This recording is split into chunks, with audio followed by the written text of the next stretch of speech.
안녕하세요. 저는 비벌튼에 위치한 빌리지 교회를 섬기고 있는 최규진 목사라고 합니다. 지금 이 방송을 시청하고 계시는 믿음의 성도 여러분, 방송을 통해 말씀을 사모하고 또 주님을 사모하시는 여러분께 우리 주 예수 그리스도로부터의 은혜와 평강이 있으시기를 바랍니다.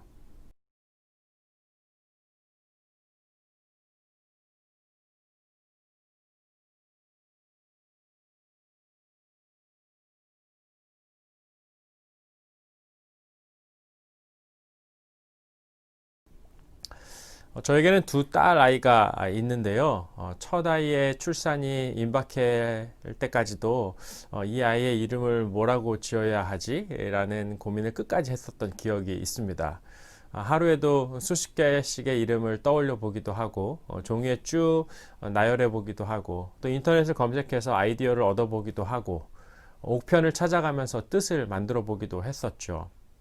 또 주변 사람들을 만나서 물어보고 이 이름 정말 괜찮을까? 라고 하면서 또 확인하기도 했었던 기억. 아마 여러분도 그런 경험이 있으실 것 같고 또 덧붙여 여러분의 이름도 여러분의 부모님으로부터 그러한 기쁜 고민과 행복한 고뇌 끝에 주어진 그런 이름이시겠죠.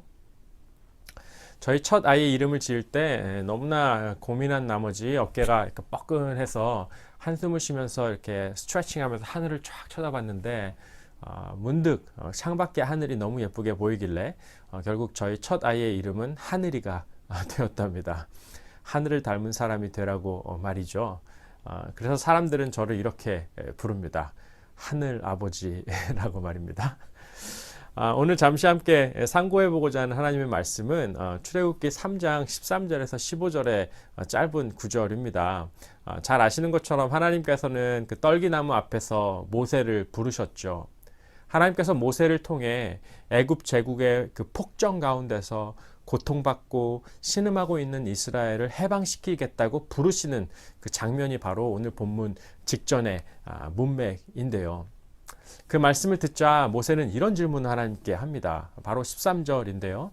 모세가 하나님께 아뢰되 내가 이스라엘 자손에게 가서 이르기를 너희의 조상의 하나님이 나를 너희에게 보내셨다 하면 그들이 내게 묻기를 그의 이름이 무엇이냐 하리니 내가 무엇이라고 그들에게 말하리이까. 무슨 말이죠? 하나님의 이름이 무엇입니까? 라는 질문을 모세가 합니다. 이스라엘 백성들이 곧 나한테 물어볼 텐데 뭐라고 대답해야 합니까? 라고 말을 하는데요. 사실 이스라엘 백성이 물을 것도 사실이겠지만 정작 모세 자신도 그것이 궁금한 것이겠죠. 떨기나무에서 나를 만나주신 이분, 이 하나님의 이름은 무엇인가? 라는 모세 내면의 질문이기도 합니다. 그러자 하나님 뭐라고 대답하시죠? 14절인데요. 하나님이 모세에게 이르시되 나는 스스로 있는 자이니라. 또 이르시되 너는 이스라엘 자손에게 이같이 이르기를 스스로 있는 자가 나를 너에게 보내셨다 하라고 대답하십니다. 이스라엘 백성뿐 아니라 역시 모세 역시도 궁금했었던 것을 아셨기에 먼저는 모세에게 대답하시는 듯합니다. 모세야, 나는 스스로 있는 자다. 그리고 이스라엘에게도 그렇게 이야기하렴. 하나님의 이 대답을 어떻게 읽으십니까? 좀 난해하게 들리지는 않으시는지요? 나는 스스로 있는 자다. 나는 곧 나다. 영어로 하면 I am who I am. 스스로 있는 자라고 하시니까 말입니다. 기억해보면 예전에도 하나님은 그러셨던 것 같습니다. 야곱이 야복나루에서 천사와 씨름하면서 이름을 물었을 때도 뭐라고 하셨죠? 어찌하여 나의 이름을 묻느냐? 라며 특별한 대답을 남기지 않으셨었죠. 모세에게도 마찬가지입니다. 난 스스로 있는 자다. 세 번역을 보면 나는 곧 나다. 난 그냥 나다. 라고 대답을 회피하시는 듯하게 느껴지기까지도 하니 말입니다. 하나님은 왜 이렇게 대답하시는 것일까요? 나 이름 없는데? 뭐 이런 이유였을까요? 네가 알아서 뭐하냐? 라는 어떤 무시의 의도이셨을까요? 나는 곧 나다. 난 나다. 난 스스로 있는 자다. 이 말은 그 무엇도, 그 어떤 단어도, 그 어떤 이름도, 그 어떤 설명도, 그 어떤 형용도 하나님을 온전하게 설명할 수는 없다는 이야기입니다. 생각해 보십시오. 아브라함의 이름의 뜻이 무엇입니까? 아브라함, 모든 민족의 아버지가 아닙니까? 곧 그의 이름은 그의 정체성이 되었죠. 아브라함을 아브라함으로 바꾸시면서 모든 민족의 아버지라는 소명을 그 이름에 담으신 것처럼 말입니다. 그것이 아브라함의 정체성이었습니다.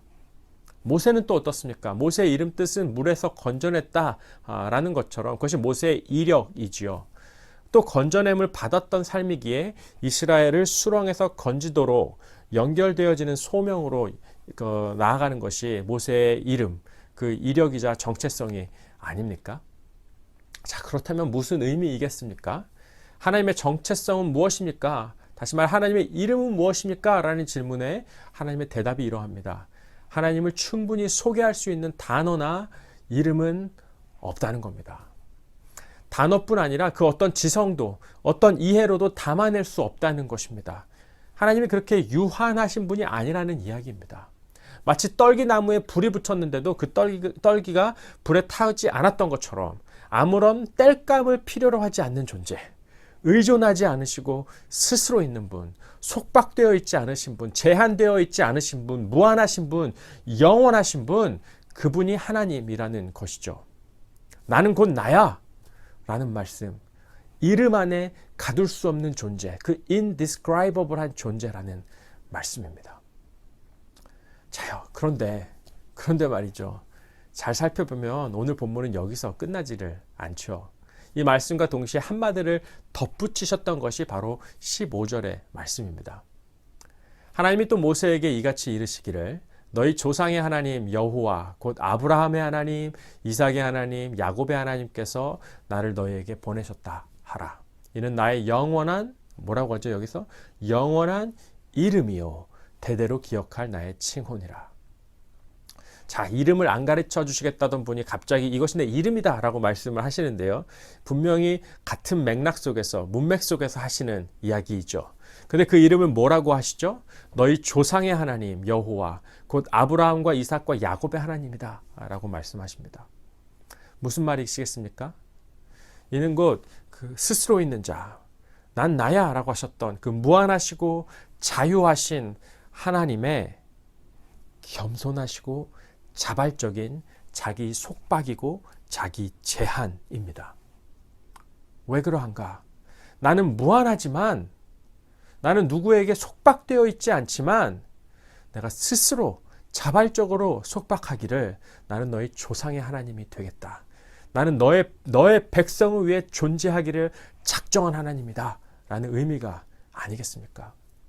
하나님의 이름은 그 무한하신 능력과 사랑으로 그 조상에게 하셨던 맹세를 지켜 행할 여호와 하나님이시라는 선언입니다. 그것이 바로 무한하신 하나님께서 떨기나무 앞에서 신을 벗은 모세에게 보여주신 자기 계시이며 정체성이십니다. 하나님의 정체성 말이죠. 나는 너희를 위해 스스로 존재하는 신이다 라고 말입니다. 난 널 위해 존재해. 그것이 하나님의 이름입니다. 모세에게 계시하신 정체성입니다. 하나님의 자기 제한이며 자발적인 작정하신 바입니다. 마치 예수 그리스도를 통해 무한하신 하나님이 유한하신 인간으로 오셨듯이 하나님이 유한하셔서가 아니라 우리와 같이 되고 우리를 향한 자기의 사랑을 확증하시고자 스스로를 낮추어 우리에게 오셨던 것처럼 스스로 낮추어 십자가에서 죽으셨던 것처럼 하나님은 오늘 우리를 위해 존재하기를 마다하지 않으시는 아버지이시자 목자이자 선하신 왕입니다. 사랑하는 성도 여러분, 그 이름을 외쳐 불러보십시오. 그 이름에 담긴 그 사랑의 풍성함을 상상해 보십시오. 이름에 대하여 우리가 무슨 말을 하겠습니까? 하나님이 우리를 위하시면 누가 우리를 대적하시겠습니까? 시편 기자의 표현처럼 여호와 우리 주여 주의 이름이 온 땅에 어찌 그리 아름다운지요. 사람이 무엇이간데 주께서 저를 생각하시며 인자가 무엇이간데 주께서 저를 돌보시나이까. 주님의 이름에는 그분의 절절한 사랑이 담겨져 있습니다. 그러니 오늘도 그 이름을 부르고 그 이름을 자랑하며 그 사랑에 걸맞는 담대하고 그 가치 있는 삶을 살아가시기를 주님의 이름으로 축원합니다.